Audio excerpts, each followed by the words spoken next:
NBJ Music presents. महाराज दक्ष थे जिनकी दो पुत्रियां थी। एक का नाम रुक्मन भगवती दुर्गा जी की भक्ति में जो उनकी जो एक बेटी थी रुक्मन, वो भगवती दुर्गा जी की भक्ति में अटूट विश्वास रखती थी।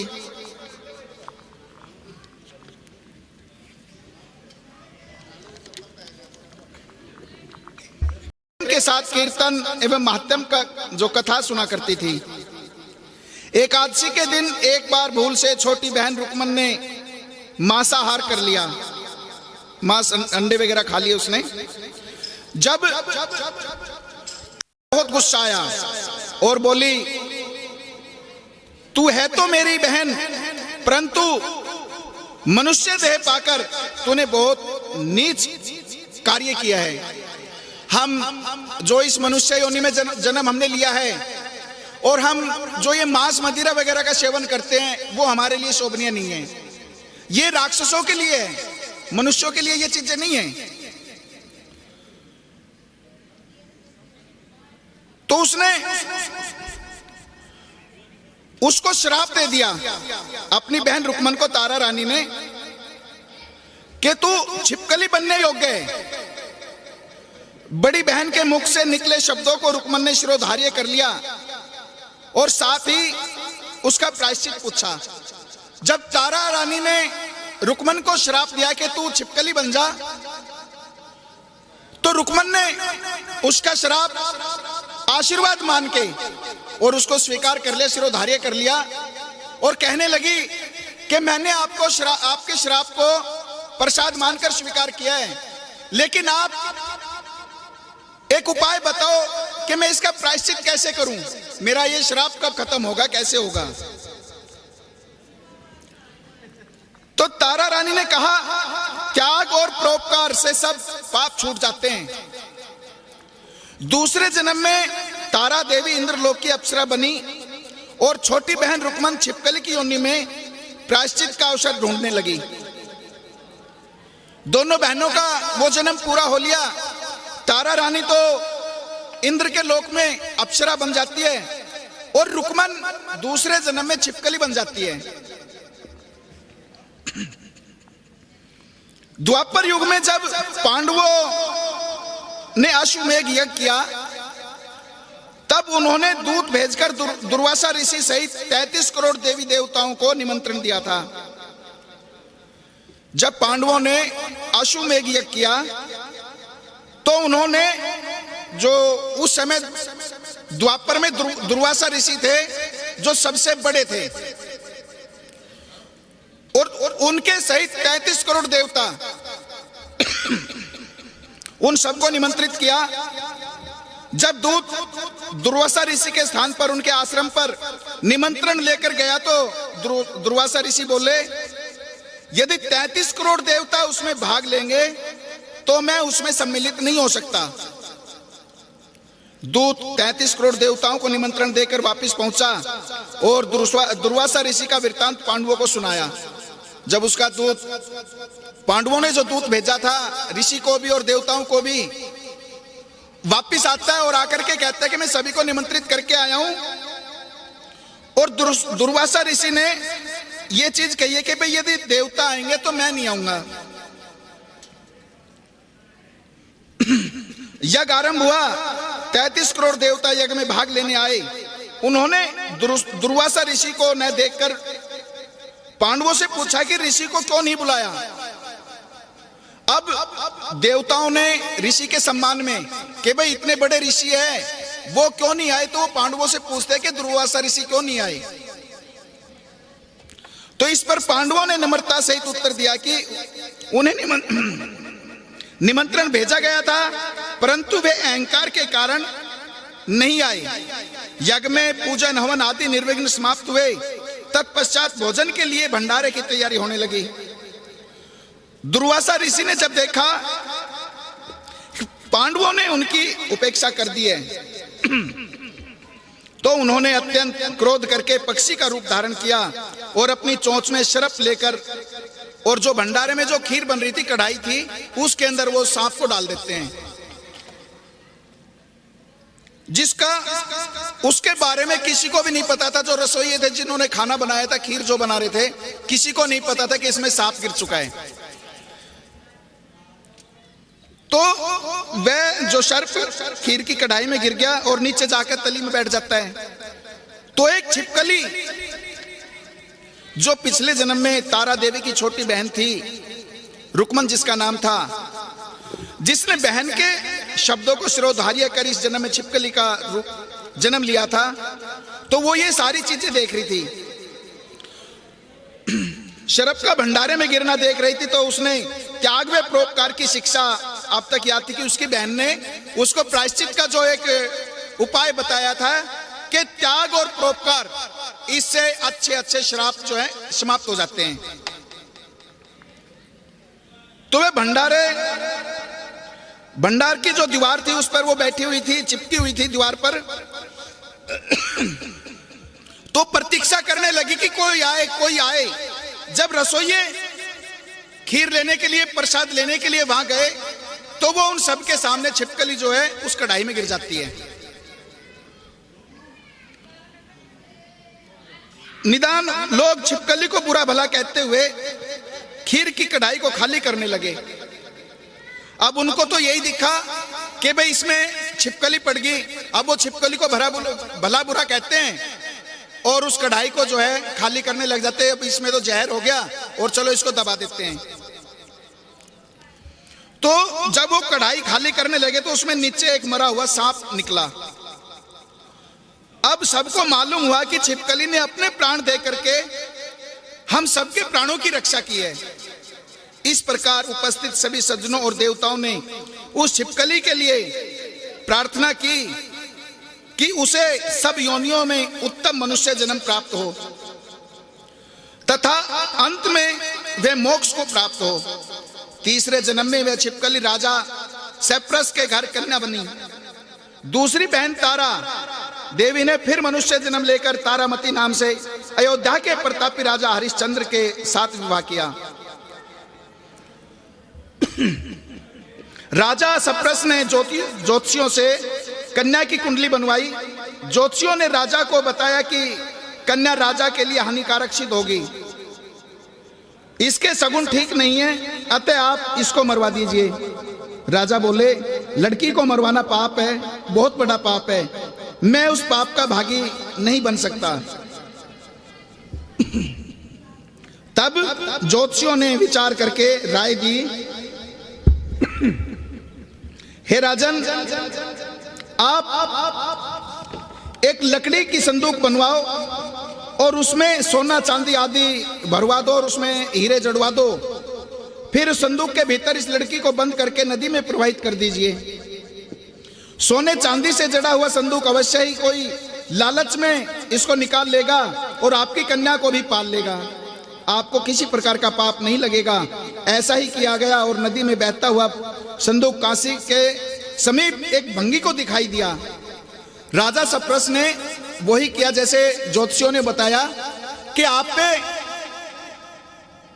कन्या को मारने का पाप आपको नहीं लगेगा। आप एक लकड़ी की संदूक बनवाओ, उसमें सोना चांदी हीरे आदि लगवाओ और उस लड़की को उस बक्से में बैठा करके और उसको नदी में आप छोड़ दीजिए। वो बहता हुआ कहीं ना कहीं जाएगा और कोई उस सोने की संदूक को देख करके उसको जरूर निकालेगा और जब उस संदूक को निकालेगा तो उसमें ये लड़की भी निकलेगी। उन्होंने चलती हुई नदी में उस बक्से को छोड़ दिया और वो जो काशी नगरी है उसमें वो संदूक जाकर के पहुंचती है और उसको एक भंगी निकाल लेता है। वह संदूक को नदी से बाहर निकालकर लाया और उसने जब उसको खोला तो सोना चांदी के अतिरिक्त अत्यंत रूपवान कन्या उसमें दिखाई दी। उस भंगी के कोई संतान नहीं थी। जब उसने अपनी पत्नी को वह कन्या लाकर दी तो पत्नी भी प्रसन्नता, जो उसकी पत्नी बहुत प्रसन्न हुई। उसने अपनी संतान के समान ही उस बच्ची को छाती से लगाकर भगवती की कृपा से उसके दोनों सतनोमर जो दूध उतर आया।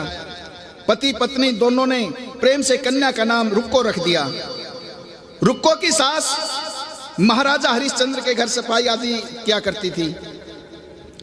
एक दिन वे बीमार हो जाती है। निदान रुक्को महाराज हरिश्चंद्र के घर काम करने के लिए पहुंच गई। महाराज की पत्नी तारामती ने जब रुक्को को देखा तो वह अपने पूर्व जन्म के पुण्य से उसे पहचान गई। जब वो रुक्को राजा हरिश्चंद्र के घर सफाई करने के लिए जाती है तो जो राजा हरिश्चंद्र की धर्मपत्नी थी तारामती, उसने पहले जन्म में बहुत पुण्य कर्म किए थे। जैसे आज कह देते हैं ना कि पूर्व जन्म, और आजकल आप लोग सभी टीवी में देखोगे एक जन्म, दो जन्म, तीसरे जन्म की जो कहानियां दिखाई दे रहे हैं, वो इन चीजों में है कि उसने इतने अच्छे कर्म किए थे कि उसको अपने पिछले जन्मों की सारी बातें याद थी। तो उसने अपने तप से देखा तो वो पहचान जाती है कि ये मेरी बहन रुक्मन है। तब तारामती ने रुक्को से कहा, हे बहन, तुम मेरे यहां निकट आकर बैठो। महारानी की बात सुनकर रुक्को बोली, रानी जी, मैं नीच जाति से हूं, भंगिन हूं, भला मैं आपके पास कैसे बैठ सकती हूं। तब तारामती ने कहा, बहन, पूर्व जन्म में तू मेरी सगी बहन थी। एकादशी का व्रत खंडित करने के कारण तुम्हें छिपकली की योनि में जाना पड़ा। जो होना था सो हो चुका है, अब तुम अपने इस जन्म को सुधारने का उपाय करो। तब भगवती वैष्णो माता की सेवा करके अपना जन्म सफल बनाओ। यह सुनकर रुक्को को बड़ी प्रसन्नता हुई। उसने उपाय पूछा। रानी ने बताया कि वैष्णो माता सब मनोरथ को पूरा करने वाली है। जो लोग श्रद्धा पूर्वक माता का पूजन व जागरण करते हैं उनकी सब मनोकामनाएं पूर्ण होती है। रुक्को ने प्रसन्न होकर माता की मनोती करते हुए कहा, हे माता, यदि आपकी कृपा से मुझे एक पुत्र हो जाए तो मैं आपका पूजन करूंगी, वह जागरण करवाऊंगी। माता ने प्रार्थना को स्वीकार कर लिया। फलस्वरूप 10वें महीने उसके गर्भ से एक अत्यंत सुंदर बालक ने जन्म लिया। परंतु दुर्भाग्यवश रुक्को को माता का पूजन जागरण कराने का ध्यान नहीं रहता। कहते हैं ना कि दुख में सुमरन सब करे, सुख में करे ना कोई, और जो सुख में सुमरन करे तो दुख काहे को होए। आज मेरे ऊपर कोई भी समस्या आपत्ति आ जाती है तो मैं देवी देवता अगले पिछले सबको 33 करोड़ कहते हैं कि 66 करोड़ देवताओं को मैं याद कर लूंगा। और जब मैं मजे में हो जाता हूं तो मैं देवताओं को तो दूर, माँ बाप और भाई बंधुओं को भी भूल जाता हूं। फिर मेरे पे दुख आएंगे। तो इसीलिए शास्त्रों में कहा गया है कि भाई, कहते हैं ना कि भाई दुख में सुमरन सब करे, सुख में करे ना कोई, और जय सुख में सुमरन करे तो दुख काहे को होए। यदि हम सुख में भी उस परमात्मा को याद रखेंगे तो हमें कभी दुख नहीं होगा। तो वो भूल जाती है कि भाई मैंने कोई व्रत किया था कि मैं माता का जगराता कराऊंगी और कन्या माता का जो पूजन करूंगी। परिणाम यह हुआ कि जब वह बालक 5 वर्ष का हुआ तो एक दिन उसे, जिसने हम कहते हैं ना बालक के माता निकल आई, चेचक कहते हैं उसको, तो रुक्को दुखी होकर अपने पूर्व जन्म की बहन तारामती से पूछने जाती है और बताती है कि बच्चे को बीमारी का, उसको जो सारा वृत्तांत सुनाती है। तब तारामती ने कहा, तू जरा ध्यान करके देख, अपने सोच कि तूने माता के पूजन में कोई भूल तो नहीं की। इस पर रुक्को को 6 वर्ष पहले की बात ध्यान आती है और अपना अपराध स्वीकार करती है और फिर मन में निश्चय कर अपने बच्चे को आराम आने पर जागरण अवश्य कराने के एक जो वचन करती है। जब तारामती ने उससे कहा, रुक्को जब उसके पास गई कि बहन, मेरे बेटे को तो वो चेचक की बीमारी होगी, अब मैं क्या करूं। तब तारामती कहती है उससे कि तैने माता का जो पूजन और जागरण कराया उसमें तुझसे कोई गलती हुई है। अब इतना कहते ही रुक्को को याद आता है कि मैंने 6 वर्ष पहले माता के पूजन और जागरण कराने का संकल्प किया था, लेकिन मैंने वो नहीं कराया। अब वो दोबारा से कहती कि मेरा बेटा ठीक हो जाए तो मैं माता का जागरण कराऊंगी और माता की पूजा करूंगी। भगवती की कृपा से बच्चा दूसरे दिन ही ठीक हो जाता है। तब रुक्को ने देवी के मंदिर में जाकर पंडित से कहा कि मुझे अपने घर माता का जागरण करवाना है, अतः आप मंगलवार को मेरे घर पधार कर कृतार्थ करें। पंडित जी बोले, अरे रुक्को, तू यही 5 रुपये दे, हम तेरे नाम से मंदिर में ही जागरण करवा देंगे।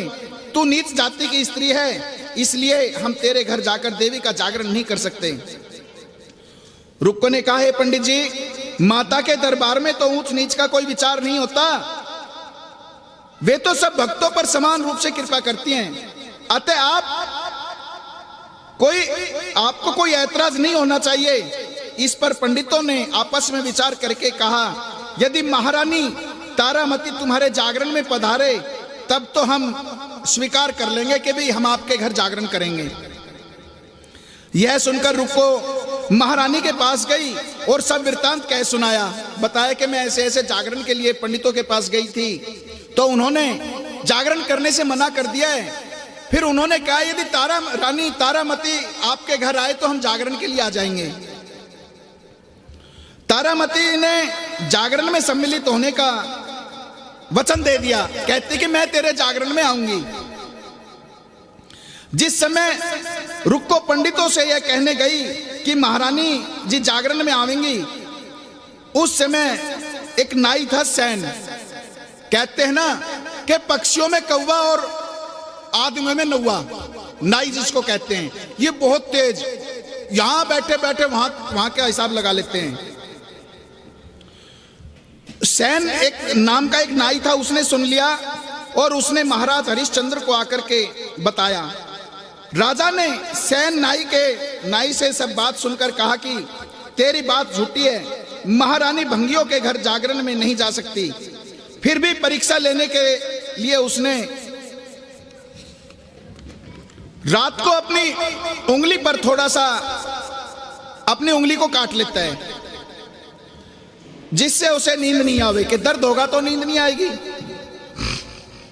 रानी तारामती ने जब देखा कि जागरण का समय हो चला है परंतु महाराज को नींद नहीं आ रही, तो उसने माता वैष्णो देवी से मन ही मन प्रार्थना की, है माता, आप किसी उपाय से राजा को सुला दे ताकि मैं जागरण में सम्मिलित हो सकूं। तब राजा को नींद आ जाती है, तो तारामती रोशनदान से रस्सा बांधकर महल से नीचे उतरती है और रुक्को के घर जा पहुंची। उस समय जल्दी के कारण रानी के हाथ से रेशमी रुमाल तथा पांव का एक कंगन रास्ते में गिर जाता है। उधर थोड़ी देर बाद राजा हरिश्चंद्र की नींद खुल जाती है। तब वह भी रानी का पता लगाने के लिए निकल पड़ते हैं। मार्ग में कंगन व रुमाल उन्होंने देखा और जागरण वाले स्थान पर जा पहुंचे। राजा ने दोनों चीजें रास्ते से उठाकर अपने पास रख ली और जहां जागरण हो रहा था वहां एक कोने में चुपचाप जाकर बैठकर दृश्य देखने लगा। जब जागरण समाप्त हुआ तो राजा ने माता की आरती व अरदास की। उसके बाद प्रसाद बांटा गया। रानी तारामती को जब प्रसाद मिला तो उसने झोली में रख लिया। यह देखकर लोगों ने पूछा, आपने प्रसाद क्यों नहीं खाया? यदि आप न खावेंगे तो कोई भी इस प्रसाद को नहीं खाएगा। रानी बोली, तुमने जो प्रसाद दिया है वह मैंने महाराज के लिए रख लिया है, अब मुझे मेरा प्रसाद दे दो। अब की बार प्रसाद लेकर तारा ने खा लिया। इसके बाद सब भक्तों ने माता का प्रसाद खाया। वो हलवा ले आकर रख लो, यहाँ थोड़ा सा एक डोनम डाल लो। इस प्रकार जागरण समाप्त करके प्रसाद खाने के पश्चात रानी तारामती महल की ओर चली। तब राजा ने आगे बढ़कर रास्ता रोक लिया और कहा, तूने नीचों के घर का प्रसाद खाया है, खाकर अपना धर्म भ्रष्ट कर लिया है, अब मैं तुझे अपने घर कैसे रखूं? तूने तो कुल की मर्यादा व मेरी प्रतिष्ठा का भी कोई ध्यान नहीं रखा। जो प्रसाद तू अपनी झोली में रखकर मेरे लिए लाई है उसे खिलाकर मुझे भी अपवित्र करना चाहती है। ऐसा कहते हुए जब राजा ने झोली की ओर देखा तो भगवती की कृपा से प्रसाद के स्थान पर उसमें चंपा, गुलाब, गेंदा के फूल, कच्चे चावल, सुपारी आदि दिखाई दी, पूजा की सामग्री दिखाई दी। यह चमत्कार देखकर राजा आश्चर्यचकित रह गया। राजा हरिश्चंद्र रानी तारा को साथ लेकर अपने महल लौट आए। वहां रानी ने ज्वाला मैया की शक्ति से बिना किसी माचिस या चकमक, एक पहले पुराने जमाने में होती थी आग जलाने की, पत्थर की सहायता के बगैर राजा को अग्नि प्रज्वलित करके दिखाई, जिसे देखकर राजा को आश्चर्य और बढ़ गया। राजा के मन में भी देवी के प्रति विश्वास तथा श्रद्धा जाग उठी। जब वो घर गए, महल में गए, तो रानी तारामती ने बगैर किसी माचिस से, बगैर किसी पत्थर से, और माता का नाम लेकर के, मां ज्वाला का, और आग जला देती है वो। यह सब देख करके राजा बहुत ज्यादा विश्वास करने लगते हैं और उसके मन में भी श्रद्धा होती है कि मैं भी मां के दर्शन करूं।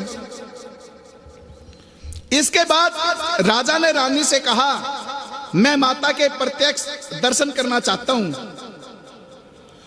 रानी बोली, प्रत्यक्ष दर्शन पाने के लिए बहुत बड़ा त्याग चाहिए।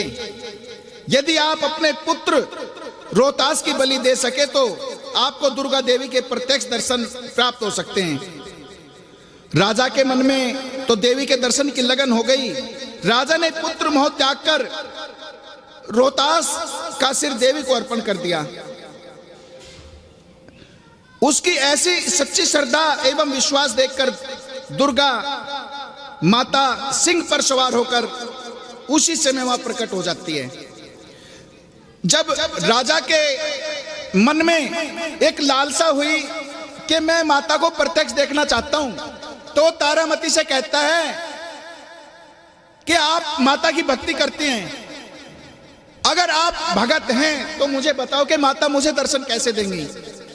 तो तारामती कहती है कि माता के दर्शन पाने के लिए बहुत बड़ा त्याग और बलिदान करना पड़ता है, क्या आप कर पाएंगे? बोला, आप मुझे बताओ। तो तारामती कहती कि आप अपने पुत्र की बलि चढ़ा सकते हो? राजा हाँ भर लेता। क्यों? उसके मन में एक लालसा हो चुकी थी, उसको कुछ नहीं दिखाई दे रहा था, सिर्फ और सिर्फ मां के दर्शन दिखाई दे रहे थे।